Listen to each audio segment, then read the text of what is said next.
मोदी हुकूमत का रियासत आसाम में तमाम मदारिस ख़त्म करने का बिल मंजूर। नाज़रीन, इंतहा पसंद मोदी हुकूमत ने रियासत आसाम में तमाम मदारिस को ख़त्म करने का बिल मंजूर कर लिया है। इंतहा पसंद मोदी हुकूमत ने एक बार फिर मुसलमानों के खिलाफ दुश्मनी और हिंदुत्व सोच की अक्कासी करते हुए रियासत आसाम ने हुकूमती सरपरस्ती में चलने वाले तमाम मदारिस को ख़त्म करने का बिल मंजूर कर लिया है, जिसके तहत रियासत आसाम में कायम तमाम मदारिस अप्रैल तक स्कूलों में तब्दील कर दिए जाएंगे।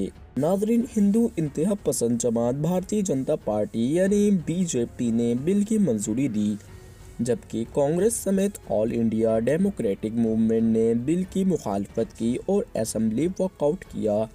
हज़ब इख्तिलाफ की जमातों ने बिल की मुखालफत करते हुए कहा कि इस इक़दाम से मुल्क में मुस्लिम मुखालिफ जज्बात को मज़ीद तक़वियत मिलेगी। भारतीय हुक्काम के मुताबिक बिल पास होने के बाद रियासत आसाम में तमाम मदारिस सेकुलर स्कूल में तब्दील हो जाएंगे, जहां तालिब इल्म कुरान की तालीमात हासिल नहीं कर सकेंगे जैसे वो पहले करते थे।